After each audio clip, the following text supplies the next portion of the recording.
Welcome back to part 4 of the further adventures of Zorro as he rides again by Johnston McCulley. Barbados was like a maniac after the pirate craft had swung away from the trading schooner. He shrieked at his men to make sail, and they needed but little urging. The fear of the supernatural was upon them. Superstition ruled their minds. Gradually they crept away from the schooner, but Barbados continued to watch her closely. He saw the new sails going aloft and realized that they would be in pursuit, so he turned out to sea and began running for it. He did not attempt to explain things to himself. He knew that his men outnumbered those on the schooner and felt reasonably sure that in an engagement the pirate crew would emerge victorious. Yet something seemed to tell him that the proper thing was to avoid the engagement if possible. "We will lose that sorry craft in the tide waters," he told Sanchez, "and then we will turn and go to the rendezvous. There we'll unload a portion of loot and care for the wench until the man comes to claim her. If we are followed, we can outfight the caballeros on land. The ghost of a man drowned in the sea is powerless on land, I've heard." "And if they follow us ashore?" Sanchez questioned. "Then we fight them, fool," Barbados said. "You're still shaking like a child. A pirate, you? Ha! By my naked blade, you're no better than a woman in this business." "Men are men, but it is not my mind to fight with ghosts," Sanchez told him. "We are bedeviled for some reason." "Ha!" Barbados gasped. "That reminds me." He turned away and walked the length of the deck and finally came across the man he sought and drew him aside. "You have that thing yet?" he asked. "The goblet? Si, senor, if the captain wishes it." "Do not even show it to me," Barbados commanded. "I would have you toss it into the sea, save that such an act might bring worse luck yet. So long as you retain it, perhaps you draw all the ill fortune to yourself.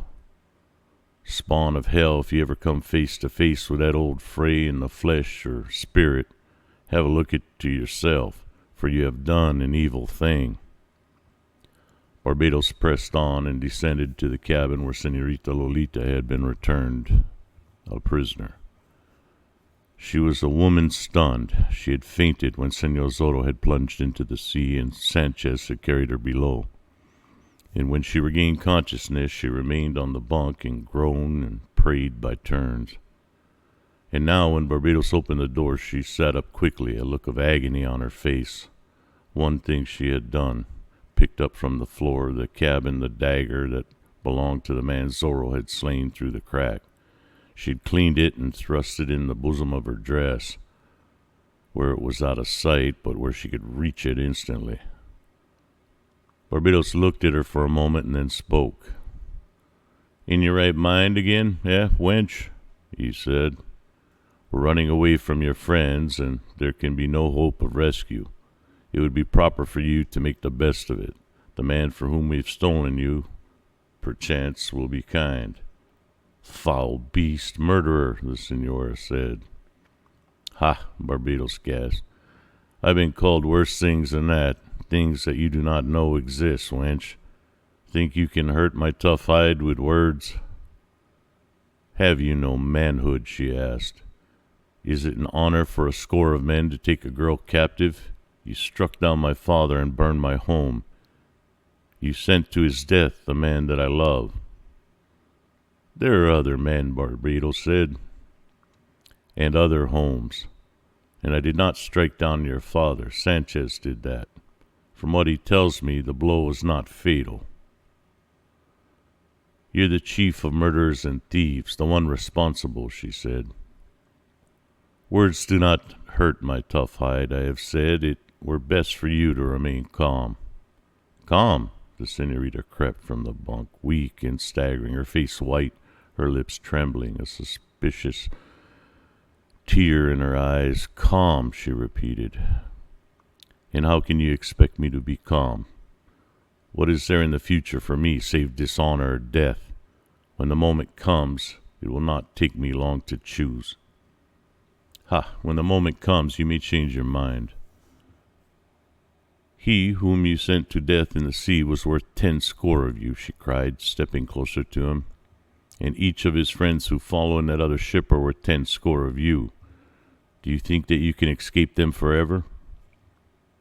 I can have them wiped from the face of the earth, Barbados replied. Escape them, possibly, but not me, she cried. I've seen you kill the thing I love, and so she clutched at her breast and drew forth the dagger. She gave a cry of rage and struck out wildly. Barbados, caught unaware, lurched quickly to one side, but the blade struck his arm and tore away flesh and skin and brought a gush of blood. By my naked blade, he swore. He whirled as she struck again and missed, grasped her and tore the dagger from her hand. He tossed her back upon the bunk, where she braced herself against the wall, gasping, weeping, expecting that now he would make an end of her. But the pirate chief merely slipped the dagger into his belt, glanced at his wounded arm, swore again, and then stepped back to the door. A wench with spirit, eh? He said. Ha! I would not be this Captain Ramon and have the taming of you. Glad will I be when I turn you over to him. I have battles enough on my hands without fighting women. I'll send a man soon with food. Such a female warrior must eat to conserve her strength. He laughed at her, mocked her, and went out and closed the door. And she heard the heavy bar shot into place and the sounds of feet retreating. She collapsed on the bunk and gave way to a tempest of tears. Diego, she breathed. Diego, beloved. Barbados ascended to the deck, bathed the wound in his arm, and said nothing when Sanchez questioned him. Throughout the day he gave his attention to sailing of the ship, but he could not shake off the schooner that followed. Then came the night, and once more Barbados cursed the bright moon, for though his craft showed no lights, yet could be seen from the schooner. Back and forth Barbados sailed, but always failing to shake off the other ship. And when there came the dark hour before the dawn, he changed his course abruptly and ran before the breeze. But when the dawn came, there was a schooner, a greater distance away, but still in sight. And so Barbados put off to sea again, for he wished, if it were possible, to go to the land rendezvous without drawing his foes there. Else he slew all of them. News of the pirates' headquarters would leak out, and they'd have to move. He ran before the wind, he tacked, he beat in toward the shore and then back out to sea, to north and south and west. Now he gained, now the schooner gained upon him. He cursed and drove his men, but they could accomplish nothing. And finally he started running down the coast, intent upon reaching the rendezvous. If the men of the schooner dared follow him to land, they'd be annihilated, he promised. Once or twice he felt like turning and forming an attack, but thoughts of the ghost of Senor Zorro deterred him. A sea ghost cannot fight on land, Barbados told himself. On land, I had them at my mercy. The day started to die, and the pirate craft rushed down the coast with the schooner in close pursuit. It was almost nightfall when Barbados and his men guided the ship into the little bay. The schooner was some miles behind. The anchor dropped, the ship swung broadside to the shore. From the land came sounds of tumult, and down into the surf rushed men and women and children. The pirate's stronghold could be seen back some distance from the water. There was a wide expanse of beach, a deep open space fringed the stubby trees and brush. Hills landlocked the scene. A score of huts dotted the edge of the flat. Fires were burning on the shore. Stock ran wild among the habitations. Overside went the boats. The pirates commenced handing down the loot. Shrieks and calls came from the women and children on shore, from the men who had been left behind as guards. Barbados went ashore in the first boat and began issuing commands. The camp was to be put in a state of defense, he explained. Guards were to be established on the 3 land sides, and the other men would watch the sea. The ship was warped closer to the shore so that he could be defended easily. Just as the night descended, the trading schooner sailed across the mouth of the bay, and presently she returned, farther out to sea. Barbados boarded the ship again and took the senorita from her cabin. Sanchez lashed her wrists behind her. "You go ashore, wench," Barbados said, "and there you to be held until such a time as this Captain Ramon comes to claim you. Why he should want you is more than I can explain to myself. You're pretty, wench, it's true, but too much of a spitfire." He watched her closely when she was in the boat, and when they landed, the pirates' women and the ragged children rushed forward to jeer at her as she passed beside the flaming fire. Barbados took her to a large adobe building, the best structure in camp. He opened the door and thrust her inside. A woman cooking over an open fire whirled to look at him. She looked at the senorita, too, and her eyes flamed. "What is this?" she demanded, her fists against her lips. "Is it a younger and prettier woman?" "It is indeed, Inez," Barbados laughed. "She is a share of the loop." "Your share, eh? And you dare fetch her here?" "Why not?" Barbados asked. "To my face?" the woman screeched. She was of middle age, a creature hideous in a way. "So it's come at last, has it? I'm to be tossed aside for a commonly wench you've stolen from some rich hacienda?" "Jealousy's a foolish thing," Barbados observed. "Think you, Inez, to hold my love for life?" "None other shall have it," the woman screeched. She flashed forward, her hand raised to strike, her nails ready to tear into the senorita's fair face, but Barbados seized her and tossed her roughly aside. "Peace," he cried. "I want none of the wench. She is to be kept prisoner until claimed. A share of the loot she is, but not my share. She was stolen for a great man." "This is the truth?" the woman asked. "Do I generally speak falsehood?" Barbados thundered. "Enough. Put her in the stateroom and feed her well. Treat her gently. She must be in prime condition when she is claimed. We were followed by a schooner upon which a caballero is striving to rescue her. She must not be rescued." The woman grinned horribly. She opened the door of a room adjoining and motioned for the senorita to enter. She stepped aside, and Lolita Pulido, looking straight ahead, her eyes fixed and glistening, went into the storeroom without speaking, her head held proudly. Barbados hurried outside again. The black night had descended, but soon the moon was shining. Guards were sent into the fringe of the woods, and a watchman to the summit of the hill in the rear. Men were posted on the ship. Men walked around the huts, alert, ready to repel an attack. But there came no attack during the night. The trading schooner had run down the coast and back, and then anchored 2 miles north of the bay. "I know the place," the captain told Don Andre Ruiz. "Once, some years ago, I ran in there during a storm. Their camp must be in the open, and there'll be no advantage in the attack there. Can be no surprise, of course." "What is your good advice?" Don Andre asked. "That you land here with your caballeros, approach the camp, and wait for dawn. I'll land as many of my crew as can be spared from the ship and let them circle the camp and attack from the other side. There must be men enough held here to get the schooner to sea for a good run if the pirate craft comes at us." "That's agreed," Don Audrey said. "But it will be a sorry business, Don Audrey. You'll be outnumbered 3-1, and you may be sure there are men in camp who are not on that pirate ship. They may have a few pistols they've captured from ships, but it will be hand-to-hand work with blades. 3-1 at least, Don Audrey." Don Audrey Ruiz drew himself up.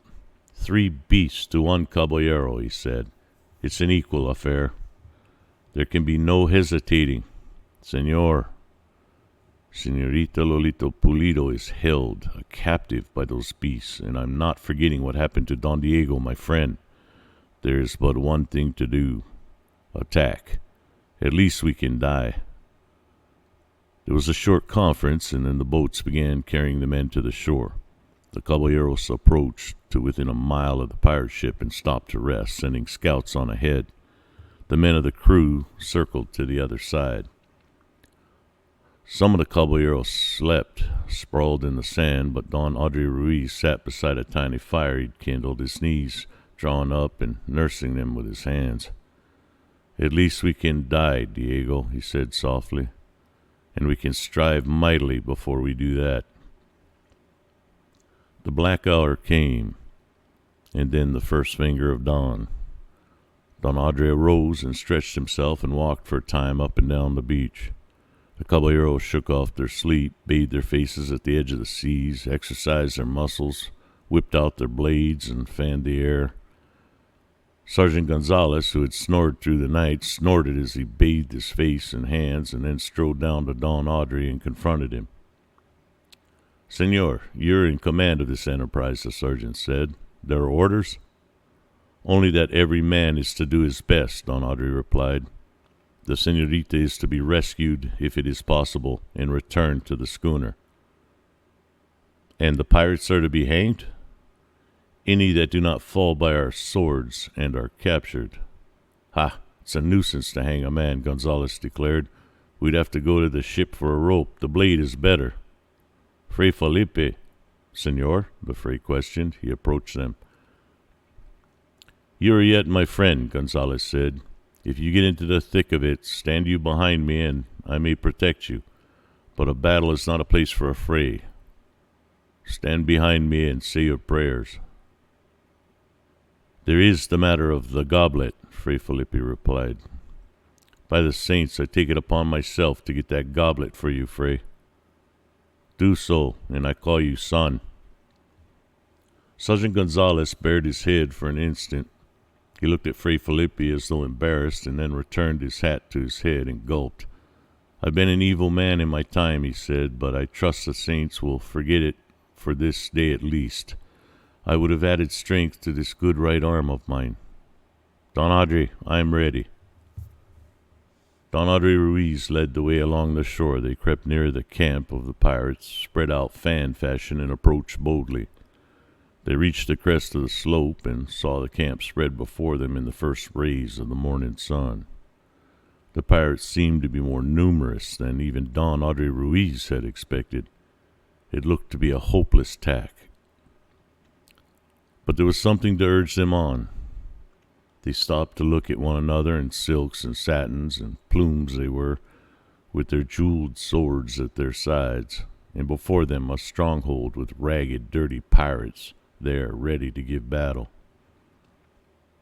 "If Senor Zorro were only here to lead us," Don Ruiz said, with a sigh. "But he's not, and let us remember why he is not, and strike the harder because of your remembrance. If you are ready," he whipped out his gleaming blade and waved it above his head, and the caballeros drew their blades in turn and answered him with their cheers. And so they advanced to the attack, slowly, carefully, in a perfect line. And Don Audrey Ruiz, because he wanted to give himself and the others added courage, and because he felt that it was fitting, sang lustily of an old song. Singing caballeros going forth to die, laughing in the face of grinning death, facing tasks that is hopeless, ready to try, singing with the last of earthly breath. The caballeros took up the refrain and sang it through to the end, their voices ringing across the sea and the land. The song, at the end, they're grim and sound again, intent upon the bloody business before them.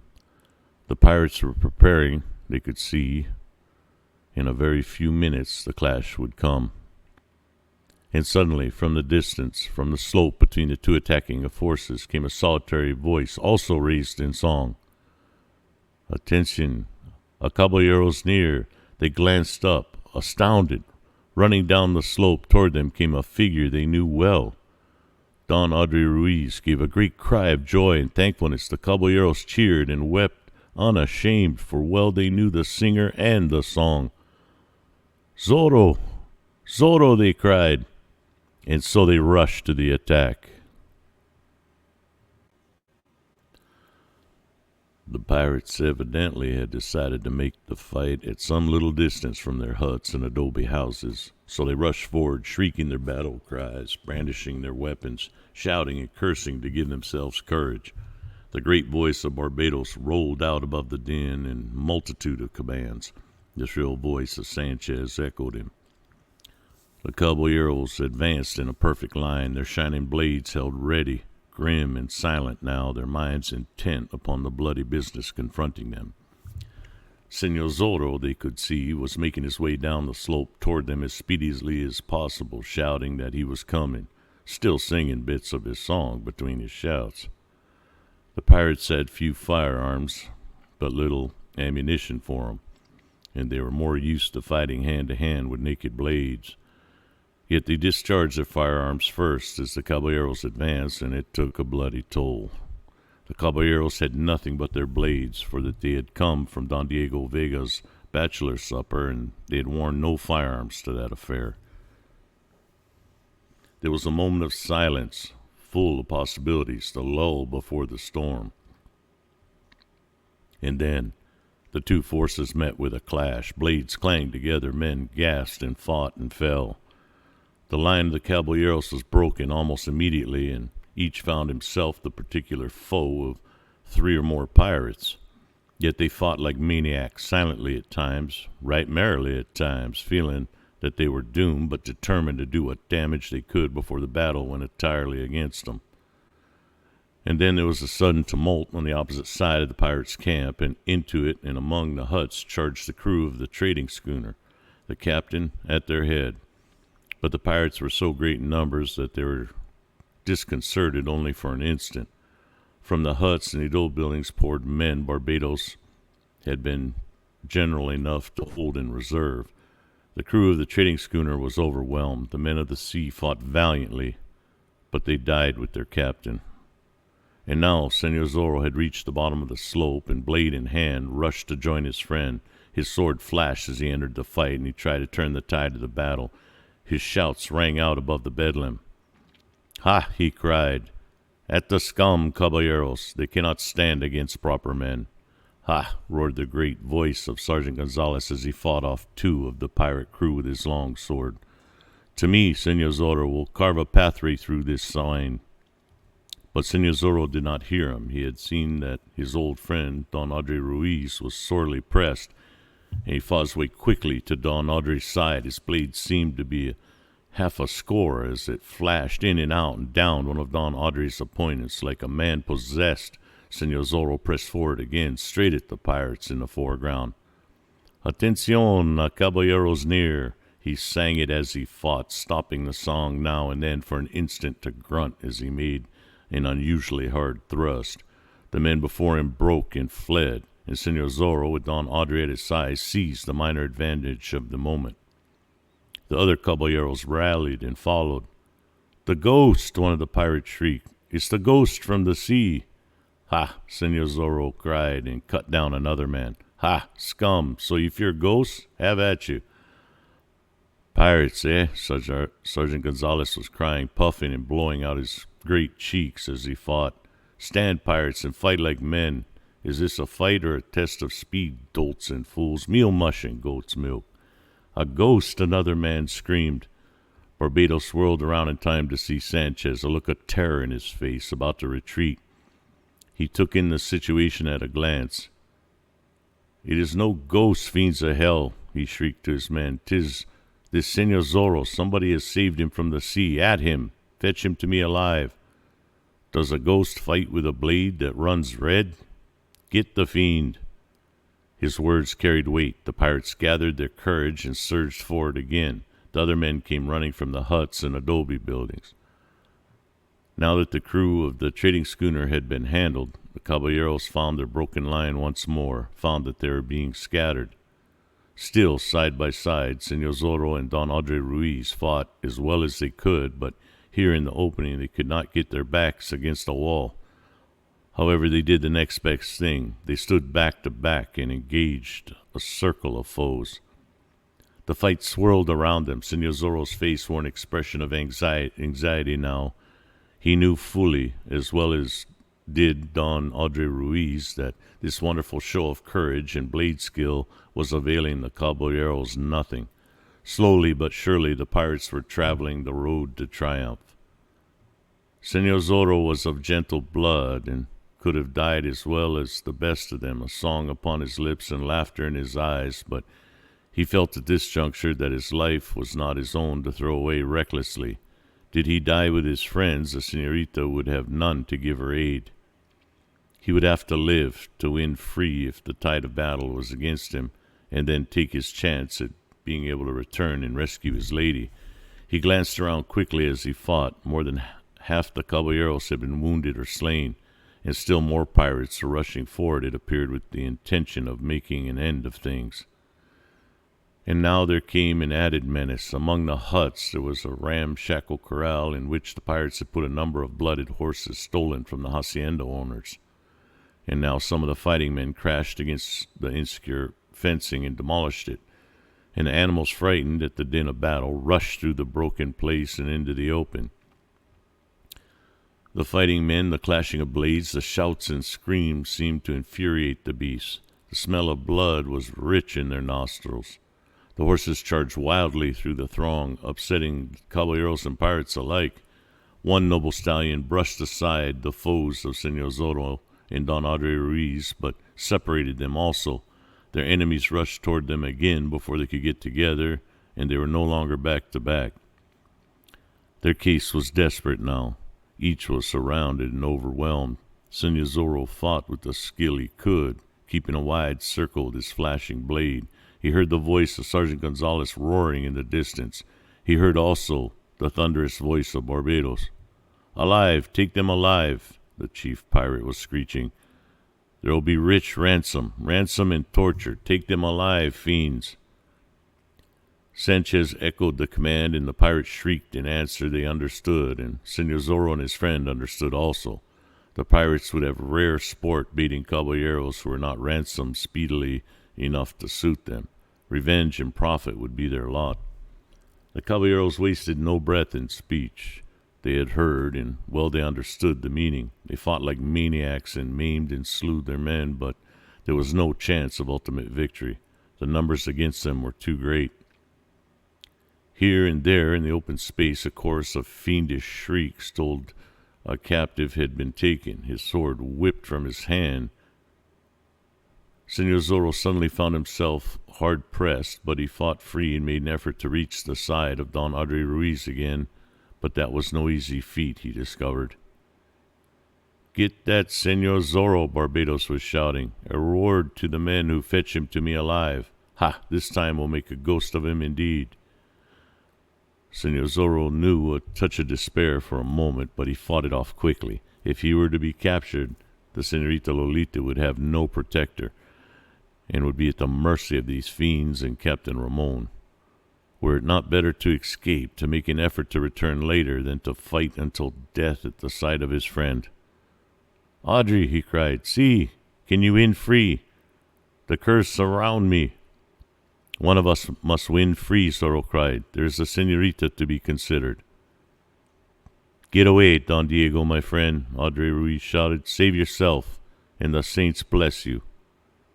"I will return," Senor Zorro shouted the promise. "Let the beast take you, Audrey. Alive, you may be of some service. Dead, you're gone forever."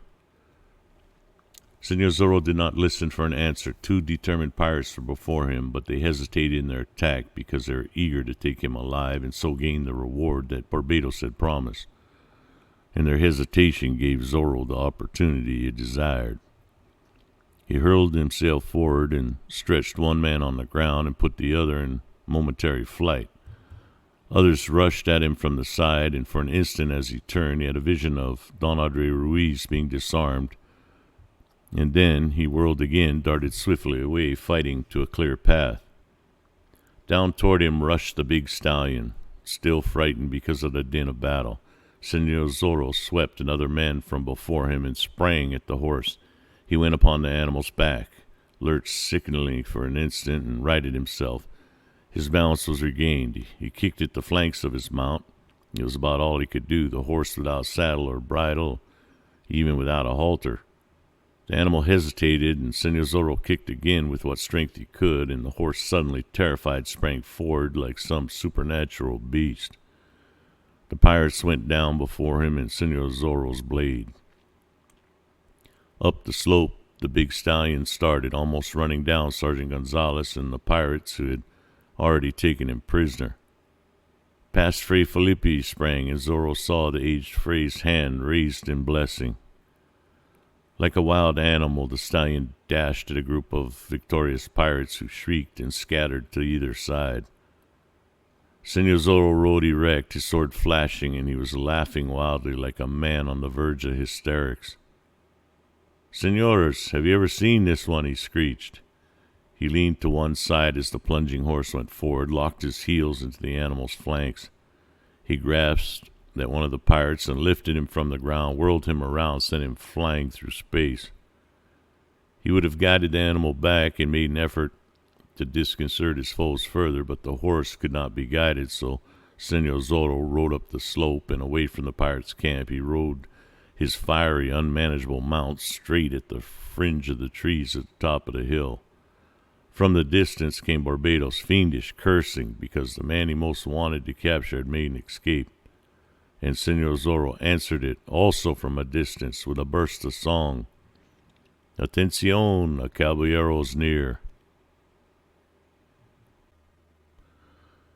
Senorita Lolita Pulido passed into the storeroom of the adobe building with her head erect and a look of pride in her face. But when the heavy door was closed behind her and she heard the bar drop into place, she changed swiftly. For a moment she leaned against the door, listening to Barbados and Inez, his woman. Then Barbados went away, and the woman also, and the senorita dropped upon a stool that happened to be in one corner of the room and buried her face in her hands. There seemed to be no hope left. Senor Zorro, Don Diego Vega, her beloved, was at the bottom of the sea, or so she thought. She was in the hands of these pirates, being kept a prize for a man she detested and loathed. There seemed to be no way of escape. But the senorita had determined her course.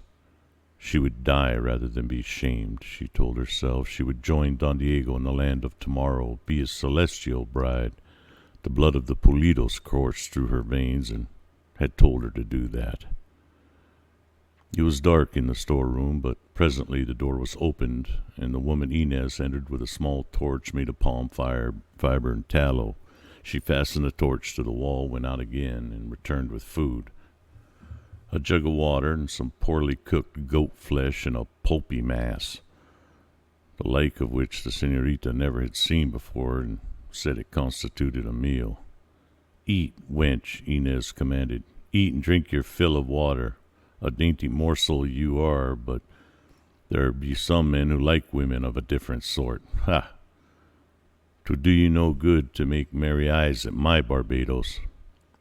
The senorita scarcely understood, for she had not been taught to make eyes at any man. She drank deeply of the water, for she was thirsty. She wanted to eat, but did not like the appearance of the food. "Too dainty for pirate fare, eh?" Inez sneered, rubbing her fat nose with her forefinger. "Wait until real hunger gnaws at your stomach, pretty wench. Then you'll eat." The senorita got up from the stool suddenly and stepped forward. Her hands were at her sides. Her chin was raised. There was a pleading in her face. "You're a woman," she said softly. "In your heart there must be some sympathy for another woman." "Not much," Inez acknowledged. "Few women have shown sympathy or kindness toward me. I was a poor girl working on a hacienda and listened to the lies of some handsome traveler, and when my fault was discovered, it was the women who turned their backs. A woman of your class, wench, kicked me out." "That is the way of the world," Lolita told her. "Still, you must have in your breast some inkling of pity. Would you see this thing happen to me that is going to happen if it could be avoided?" "Ha!" Inez laughed. "What would you? Help me get away," the senorita begged. "Help me to be free, and in some manner I'll get up El Camino Real to Reina de los Angeles. I have friends. In time, I'll send you more money than Barbados will get from the Captain Ramon. And Barbados would take the money from me, slit my throat, and find him another woman, Inez replied, laughing coarsely. I know nothing of this business with Captain Ramon or any other, nor do I care to know. Have you no pity? I have nothing to do with it, the woman declared. I have orders to give you water, food, and light, and I've done so. That's the end. Before the senorita could speak again, the woman had gone out and closed the door. Senorita Lolita heard the bar dropped into place once more. She went slowly back to the stool and managed to eat a few morsels of the goat flesh, after which she drank more water. By the light of the torch, she inspected her prison room. There was nothing in it except some old casks that once contained olives and tallow. There was but one door and only a single window, and the window was small and had bars of metal across it. Escape was impossible, the senorita decided. She went back to the stool again and sat upon it and buried her face in her hands once more. The future seemed to hold nothing but death and disgrace, and she knew how to choose between them if the chance was given to her. Tired, exhausted by the events of the day, she found sleep descending upon her, and she left the stool and curled up in the corner on the floor, determined to keep awake, but she could not. Her head nodded, and after a time she fell asleep. A din awakened her. The torch had burned out. The light of day was pouring through the little window. The little senorita was stiff and uncomfortable. She got up and hurried to the window, and by standing upon one of the empty casks managed to peer out of it. She could see a portion of the camp. The pirates were arming themselves and rushing here and there like madmen. She could hear the great voice of Barbados as he issued his commands. And then there was a lull, and she heard singing in the distance. Another lull, and she heard a single voice, raised in song. Atención, a caballero's near. Her heart almost stopped beating for a moment, but in the next instant she told herself that she had been foolish to hope. It was Señor Zorro's song, but he was dead at the bottom of the sea. And the other caballeros knew it. It was some caballero singing in the distance, but that gave her a small measure of hope, for it meant that Don Diego's friends were at hand and would make an effort to rescue her. There was another time of comparative silence, and then the battle began.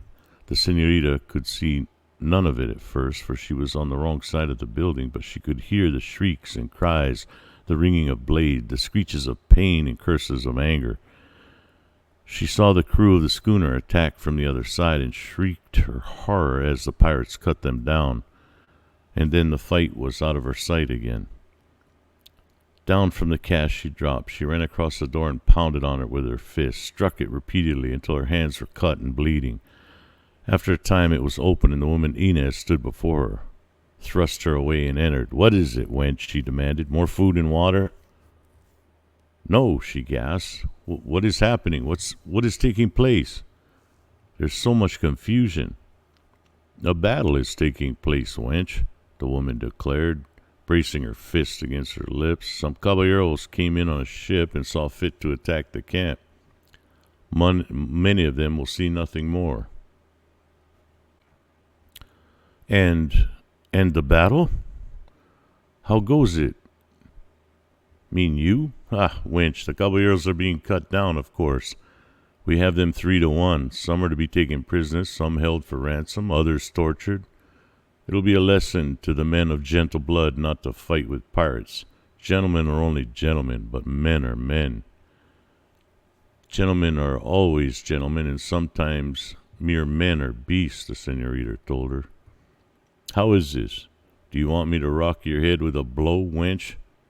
There will be rare sport of this Señor Zorro if he's taken prisoner." "Zorro?" the senorita gasped. "The same, wench. You are to wed him, I've been told. Ha! He'll not be ready for his wedding when Barbados is finished with him." "Señor Zorro's dead. I know that he walked the plank and the fools thought he was a ghost when he appeared here, but somebody must have saved him from the sea. He's out there now fighting. They'll make captain of him. The senorita's heart beat wildly. Then it had been Zorro she had heard singing in the distance. But in the next instant she told herself that it could not be. Zorro had walked the plank with the weight fastened to his wrist. The pirates were mistaken. It was some other caballero who looked like Senor Zorro, who fought as he fought and acted as he acted. She threw aside the momentary hope and crept toward the woman Inez again. If the fight was going against the caballeros, if the pirates were to be victors, she had scant time. The senorita began acting as she never acted before, and though she was new to the game, her woman's intuition, her terror, and her desperate need served her well. "So the pirates are to win," she said, laughing lightly, "and there'll be a lot of ransom, money, and loot." "How is this?" Inez shrieked. "You, a prisoner, seem joyful that the rescue is not accomplished." "I am prisoner, si," the senorita said, "but perhaps I shall be more soon." "What do you mean?" the woman gasped. "Perhaps it may have been in my mind that it would be better to have a real man than wed a gentleman of noble blood. It's not particular that Barbados took me the night before the wedding." "Ha! Can you speak in plain meaning?" the woman asked. "Did you believe the story of Captain Ramon?" the senorita demanded. "I did too, at first, and then I thought differently. You're getting old, you see, and fat." "Wench!" the woman cried, threatening her. "If you strike me, Barbados will punish you." "Barbados punish me? Ha! Are you so easily fooled?" the senorita asked. "It's plain to me what is to happen. Barbados means to have me for himself. There's no escape, so I might as well make the best of it. And since I am to be the woman of the pirate chief, I must be loyal to him. If things be so, is it strange that I hope he gets as much ransom and loot?" "By the devils of Hades," the woman swore. "If I thought this to be the truth, can you not see it is?" Senorita queried. "Captain Ramon may have his dealings with Barbados, but it does not follow that Captain Ramon is to have me. That was just a little falsehood to fool you, possibly." "Ha! So you would take my place," the woman cried. The senorita recoiled as the other approached and held up one of her hands. "I have no desire to take your place," she declared, "but since I cannot help myself, what else is there to do? I could kill you with my bare hands, and Barbados would kill you in turn and go find himself another woman." "Ha! I could kill him. You could not," the senorita said. The woman Inez was quiet for a moment, and then, "You're right, I could not," she replied. "There is a way." "How, wench?" "Help me escape," the senorita said. "If I'm gone, you're safe in the possession of and the affections of Barbados. He'll not raid again soon. He'll not soon have chance to find him another woman, and you can, in the meantime, win back his love." "Ha! If I aid you to escape, you'll kill me." "Make it appear I escape myself," the senorita replied. "You are strong. You can tear out that window until it's large enough for me to get through. Let him think there was some stool in the storeroom and that it did not work." "Ha! If I thought you were speaking very well," said the senorita. "Wait and see whether it is the truth." The woman hesitated, searching Senorita's face with her keen glance. Then she grunted and hurried into the other room, while Lolita Pulido waited in fear and trembling, wondering what was to come now. Had the woman gone to tell Barbados the story? But presently Inez returned, and she carried a particular strip of iron with a sharp end, a bit of wreckage perhaps from some ill-fated ship. "Watch you at the door, on the inside," she commanded. "Do not go into the other room. They're still fighting, and perhaps there'll be time." The senorita hurried across the door, hope singing in her heart again. There she watched and listened to the din of battle. All would be well if she could escape in the confusion and get away from camp. She could reach El Camino Real and make her way along it. If she could reach San Diego de Alcala, she would find her friends. She turned and looked at the woman. Inez was tearing out the masonry and adobe around the window. The metal bars were already inside the room and out of the way. Be quick, the senorita said. I am small, and I do not need very large space. It is done, the woman replied. She hurried back to the middle of the room, and the senorita turned to look. The aperture was large enough she knew at a glance. She could call through, jump to the ground, go up the slope, and reach the fringe of the trees she could see in the distance. Once more hope came to her. I must have some old clothes, ragged, dirty clothes, she said. I'll leave some of these. The woman did not reply, but she hurried from the storeroom with a gleam of avarice in her eyes. She was more than willing to trade ragged garments from silk and satin. Back she came. After a time, Senorita pulled off her gown and put on the ragged one, shuddering as she did so, not because of the rags, but because of the dirt. She streaked her face with dirt from the floor and washed her hands in it, disarranged her hair, and threw a ragged shawl over her head. A woman does not wear a torn shawl, a ragged dress, and fine slippers at the same time, Inez observed. The senorita kicked off her slippers and thrust her feet into filthy sandals the hag furnished her. She hurried to the window, the woman before her. But Inez grasped her by the arm and held her back. Not that way, the woman gasped. It's too late. That way is guarded. The heart of the senorita sank again. She scrambled to the top of the cask she had used before and peered out. Within sight there were half a dozen men guarding that side of the camp against possible surprise. If she got through the window, they would see her, block her path up the slope and toward the trees, and investigate. Is there no way out? The senorita cried in despair. There is only the front. Then let me out the front way. The men are fighting, and perhaps they will not notice me if I go out that way and make haste up the slope. All the women and children have been ordered to remain in the huts while there is fighting. They will do more than shriek at me to get inside again, the senorita said. I can pretend to be frightened and run. I can get away if you let me out. And I be blamed for it. Not so, she cried. Bar this door. I'll slip out the front. They will think that I came around the building. You can pretend that you believe me to be in the storeroom, and when they open the door and find me gone, find the window torn out, they'll think that I did it and get out of the way. If anybody's punished, it will be the guards outside. I'm afraid, the woman said. And are you not afraid also of seeing another woman in your place?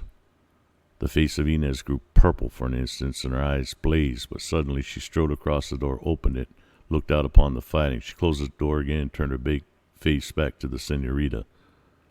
The fighting now is at some distance, she said. There's a chance. Wait. She whirled around to bar the door of the storeroom. The little senorita waited, trying to be calm, though her heart was pounding at her ribs. She was to escape at last. She could get up the slope, hurry through the trees. You must use speed, the woman was informing her, and if you are caught, you must take all the blame. Barbados will kill me if he knew. Give me a dagger, the senorita begged. Then if I'm caught, I'll do that which will render me speechless. Ha! I mean it. Death would be welcome to the other. The woman hesitated a moment and then reached beneath her ragged shawl and drew the dagger out. The senorita clutched it and hid it away in her bosom. For another moment they faced each other, and then the woman Inez lurched across the room toward the door, the senorita trotting along at her heels, and hoped to turn the black despair once more into a twinkling of an eye, for the door suddenly was thrown open, and before them stood Captain Ramon. There was a moment of astonishment for all of them. The senorita Lolita gave a little cry of mingled fright and despair and recoiled against the wall. Senor Zorro dead, the pirates winning the battle against the caballeros, and before her a man she loathed and feared. The future seemed very dark and dear. Dios, she breathed. But the woman Inez, after blinking her eyes at the unexpected apparition, screeched her rage and darted to a corner where she picked up a heavy bar of iron. She whirled toward the intruder. The bar raised to strike, but the captain laughed and held up his hand. Don't be afraid of me, hag, she told the woman. I wear the uniform of the governor's soldiery, it's true, but I am the good friend of Barbados. I am Captain Ramon of Reina de los Angeles. Ha, the woman gasped. She dropped the bar of iron and stood with her arms akimbo. So you are Captain Ramon. See, that must be true, else you would not have Live to get this building, Inez said. And why are you here? To see the little lady standing behind you, Ramon said, smiling. She's been kept safe, I see. You are to claim her? What else? Ha, Inez gasped. It flashed through her mind now. Barbados really had no personal interest in the senorita, and she believed also that she had almost been tricked into aiding an important prisoner to escape. A glance at the senorita's face confirmed her suspicion, for Lolita was not acting now. Inez realized that she'd have to speak quickly to save herself. You come in good time, she declared to the captain. The wench has been kept in the storeroom, but an instant ago, hearing no sounds within, I unbarred and opened the door, and she had emerged and shown that she had enlarged the window and dressed in those rags. She was intending escape, senor. Had it not been for me, she'd be gone. You've done well, Ramon declared. That is the door to the storeroom? Si, Inez answered. She dropped the bar and threw the door open. Captain Ramon peered inside and then turned and smiled again, first at the hag and then at the senorita. It is indeed well, he said. Senorita, you might have been injured on the outside, for men are fighting, and your present garments are scarce suited to your station in life. Your dainty face is streaked with dirt, too, and your hands are soiled. Your present soils me more, the senorita said. You prefer pirates, senorita? There are several grades of depravity, she said, and pirates may not be the lowest. Ha! A biting tongue in that sweet face, Captain Ramon declared. More biting than the blade you wear at your side, senor. Why do you not show your true colors? Why not go out and fight with your friends, the pirates and thieves and murderers, against men of gentle blood? Captain Ramon bowed in mockery. If you be kind enough to glance through the open door, senorita, you will perceive that the fighting is at an end, he replied. The caballeros that are not dead have been taken prisoners, and the women and children are mocking them. Go, hag, and mock with the others. I'll guard the senorita well. He leered at the woman as he spoke, and she grinned and shuffled from the building. She was eager to get Barbados and tell him how the senorita had attempted to escape and how she, the loyal, faithful Inez, had prevented it. Into the storeroom, senorita, Captain Ramon commanded when they were alone. I prefer this, senor. Quickly, he commanded. We'll close the door. We do not wish to be overheard. What mean you?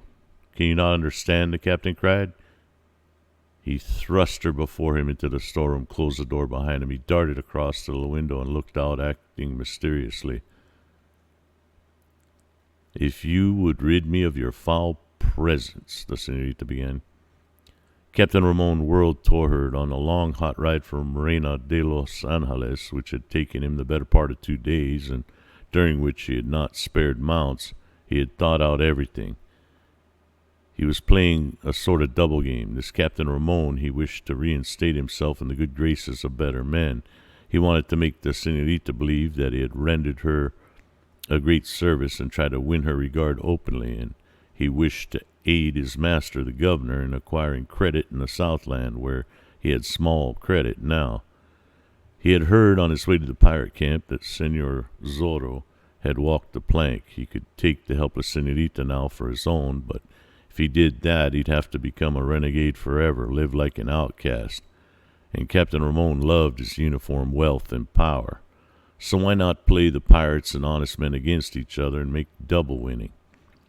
He had a simple and ample time to think about this plan. And so, as he faced Senorita Scorn, he pretended to surprise and that she did not understand. Foul presence, Senorita, he said. After I've risked so much to be of service to you? Of service to me, she cried. When I was abducted by your orders, when my home was burned and my father cut down? Have the beasts told you that? Ramon asked. That is because Barbados knew I was infatuated with you. He believed I would thank him for doing such a thing. You're allied with the pirates, she accused. Listen, senorita, for the love of the saints are better off your lips, senor. Attend me, he commanded again. It is game we have been playing, a sorry game. Senorita, by your gentle blood, I ask you to give me your ear. I have but pretended friendship with these pirates, that the soldiers may take them later and hang them all. What monstrous falsehood is this? She asked. I beg your attention, senorita. Some of them may be coming soon. I have pretended to be in league with them. They raided Reina de los Angeles while my soldiers were gone. I have followed you swiftly to rescue you. They think that I am a friend, but now, assured of your safety, I can act speedily. Let them continue thinking for the time being that I accept you as a prize. I shall ride away to San Diego de Alcala, which is but a few miles, fetch the troopers from there, rescue you, release the caballeros, now held prisoners, and wipe out this pirate brood. But why? She began. It's the only way, senoritas. The soldiers are few, and the pirates have been able to strike the coast where there were no troopers handy. It is a trap that we have arranged for them. Perhaps it may not seem the gentle thing to do, but one cannot be gentle with pirates. I wish that I could believe you, she said. Believe me, senorita, I love you so much. I am betrothed, she said simply. But I have grave news for you. I have been told that Don Diego Vega is no more, that these beasts forced him as Senor Zorro to walk the plank. I was there, she said, her eyes filling with tears. I saw it. Nevertheless, I am bothered to him, senor, now and forever, in life and death. That's because your grief is new, the captain said. You're young, senorita. You have a life to live. If you would live it with me, senor, she warned. I can understand why you dislike me a bit, he said. Perhaps in the past I did some things that a gentleman should not do. But it was because of my great love for you, because I was afraid of losing you. Senor, let us talk of other things, if we must talk, the senorita begged. Do you not realize, senorita, that if I wish it, you are in my power? Now you're showing me your true colors, she said. Not so. I'm showing you that I'm not taking advantage of the situation, he declared. I intend on rescuing you and the friends these pirates now hold as prisoners. I'm risking my life to do it. And if I succeed, cannot you look on me with some favor? If I had misjudged you, senor, I'm indeed sorry, she replied. But it's useless to talk of such thing. My heart is with Don Diego Vega in life and death. Perhaps in the future. There can be no hope, senor. Captain Ramon's face flushed. His eyes blazed for an instant, but he still had his game to play. The many-sided game that he hoped would result in a great fortune. If you could only believe me, he said. Perhaps after you've demonstrated your loyalty. Then I go now to talk to Barbados, then to San Diego de Alcala for the troopers. Guard yourself well until my return. I must pretend that I wish you watched, kept from escaping. A false move, senorita, and all of us are lost. I can only do as you say, she said. I'll be guarded in any case. Come into the other room. I'll call the hag, and I'll return you before I ride for San Diego Alcala. And if there are more plans that you should know. Captain Ramon opened the door, bowed low as he passed through it, looked after her with the corners of his lips curled. Then he hurried toward the front, calling for Inez. Captain Ramon bade the woman guard the senorita well and then hurried from the adobe building. Just in front of it, he stopped to look over the scene. Dead men were scattered on the ground at a distance. There were more dead men around the huts where the crew of the trading schooner had made their last stand. The wounded were shrieking and groaning, and some of the pirates were giving them a rough surgery. Others were hurrying the caballero prisoners towards a adobe building where they were to be kept. Women and children ran beside them, shrieking insults, hurling in small tones, but the caballeros held their heads proudly and laughed and jested with one another. Captain Ramon darted to one end of the building so he would not be seen by the prisoners. It was not in his mind to be suspected at the outset. The game he was playing was one of hazard, and he knew that the slightest mistake could be disastrous. He had planned with Barbados to conduct the raid and thereby had gained the pirate chief's confidence.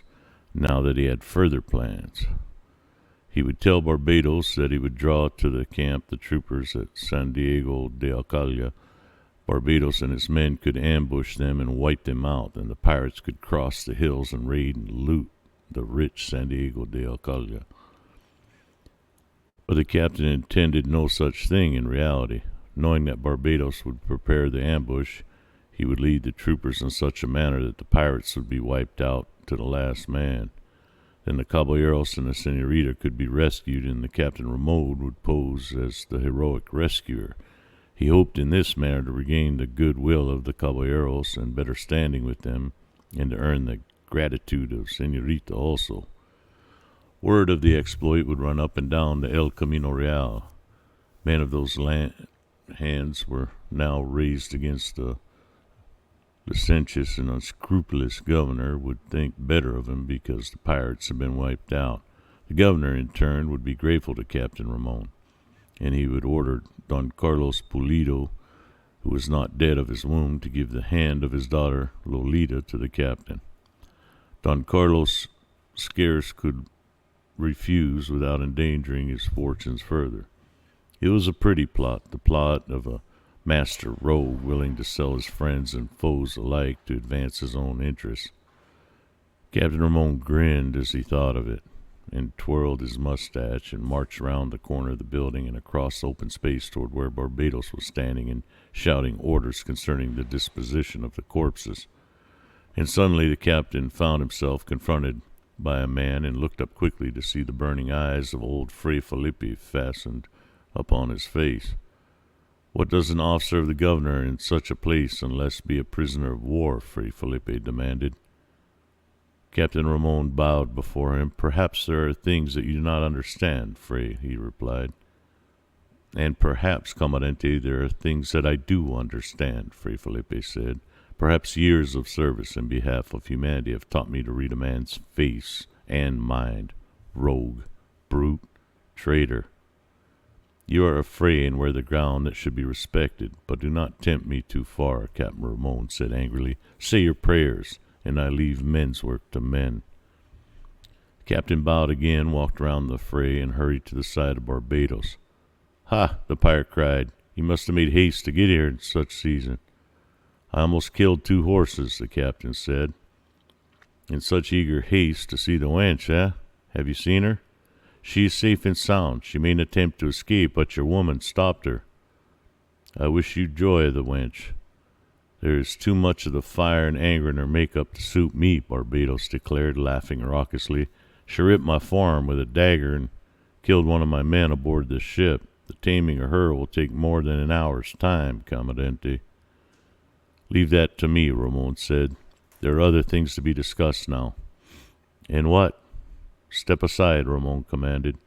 They walked some distance to a spot where they could not be overheard. "You know certainly the meaning of all this," Ramon said. "The governor, who hates this Southland, is eager to have it troubled as much as possible, even if he's forced to sacrifice a few of his own men." "See," Barbados said, both in question and affirmation.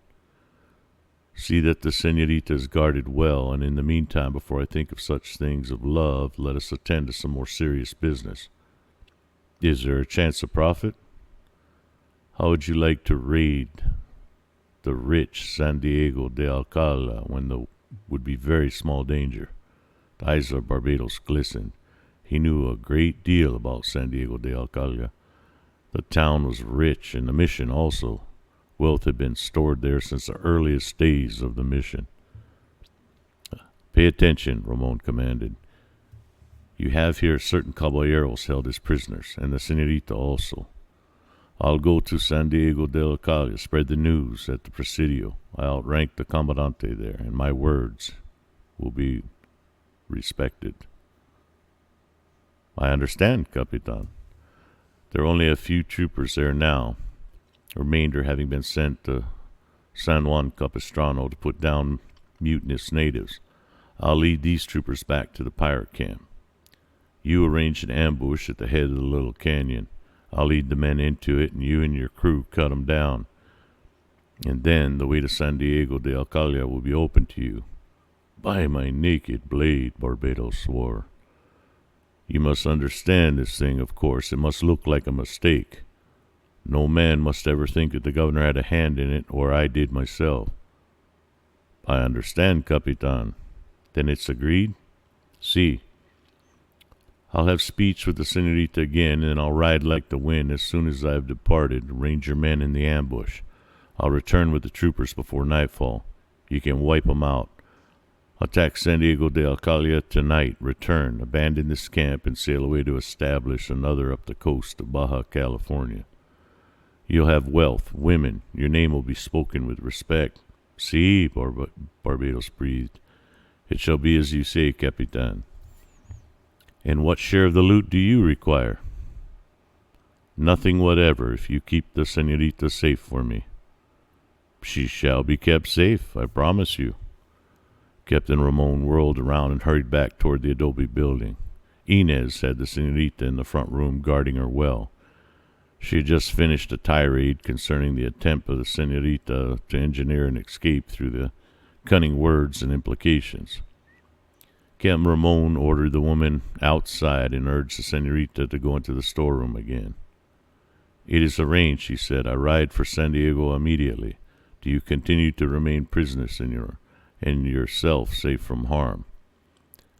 Before the fall of night, I'll be back with the troopers. This pirate brood will be wiped out, and you and all the caballeros will be liberated. Then you can go up El Camino Real to your father. If you accomplish this thing, you shall have my gratitude, the senorita said. Nothing more than gratitude?